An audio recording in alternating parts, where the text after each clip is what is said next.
All right, Doc, can you hear me okay? Unfortunately. Uh, Doc, since you've arrived in Orlando, you've repeatedly expressed how confident you are in the bubble plan, saying it feels like the safest place in the world.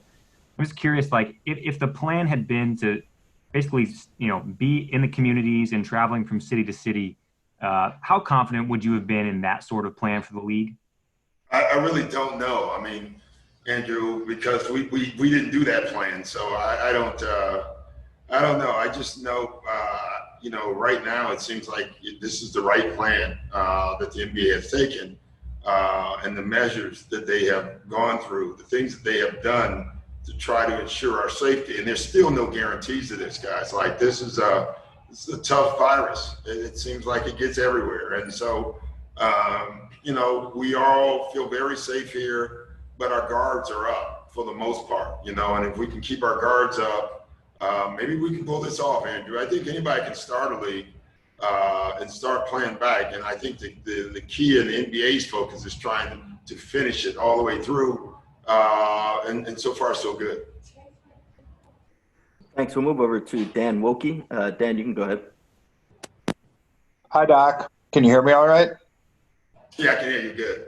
Unfortunately, huh?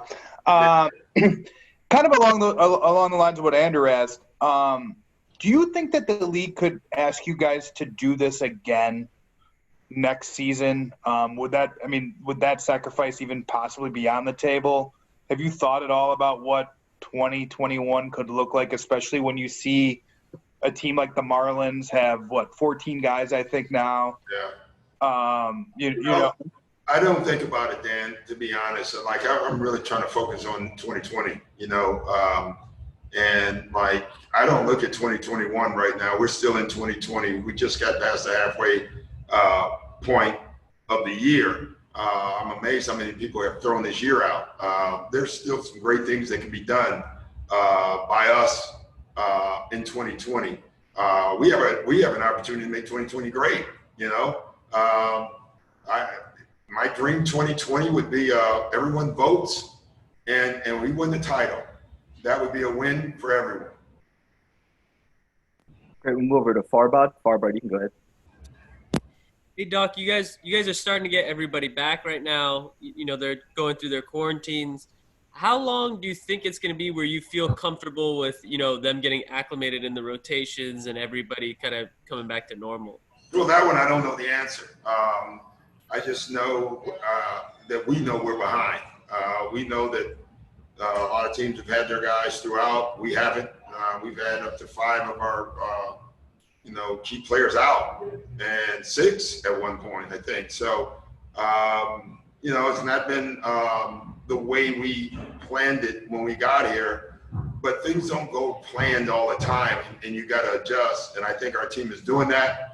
As far as our rhythm and things like that, we'll see. Like, the good news, the one thing, the blessing is that we did play 60 plus games before this. So it's not like we're starting anew. And so I'm hoping that will, shorten the learning curve. Thanks. We'll move over to Ohm. You can go ahead, Ohm. Hey, Doc, good afternoon. I was wondering if Trez is back yet, or if he's not, do you know when you might expect him back? Yeah, we don't talk about that. So, but we have most of our guys back. Let me put it that way. Thank you, Doc.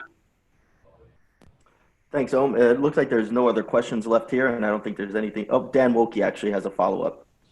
Wouldn't let you get out of here that early, Doc. These have only been scrimmages so far, but have you learned anything about what bubble basketball is like? Is it just like it was in March? Do teams look kind of the same, or do you think do you still view this, or do you view this as kind of a new thing? I don't view it as a new thing as far as basketball, Dan. Like, it's a game that we play. We play it on the same size court and rims. We have NBA officials and NBA players, and so I honestly, I think, and then you're at home, so I think it looks different at home than it's played in person. In person, it looks like an NBA game. Guys are competing and playing at home, I don't know what it looks like as much, you know, other than when I'm watching film, I'm looking at it and it just, you know, fans and not having the noise and the excitement absolutely changes it a little bit. But you still appreciate a good play when you see a good play. You still get into the game if your team is playing. You're not able to do it live, I guess. I think that would be the biggest change. The only thing basketball-wise I would say is I can hear everything. And that helps me a lot. So maybe that's the only good part about this. Great, and the last question, we'll go to Nikki. Nikki, you can go ahead. Hey, Doc. Can you hear me all right? Yeah. Okay, great. Thanks. So with that being said, with you being able to hear everything, do you have to make the conscious in-game commitment to not be as vocal as you might be normally? No, I don't mind. Like, you know, I've always believed this, and so do most coaches. We don't care if the other team knows what we're running. You just got to stop it. All right?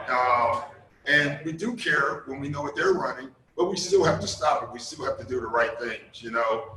I think verbally it helps me with my players, you know. They can hear me, and I can yell out on the floor instructions at times. More importantly, I think for the fans, they should really get into it. I don't know how much audio is doing the games, but they should really get into the verbal talking on the floor. I think that's really good. So I think that's great for us. Thanks, Doc. Appreciate it.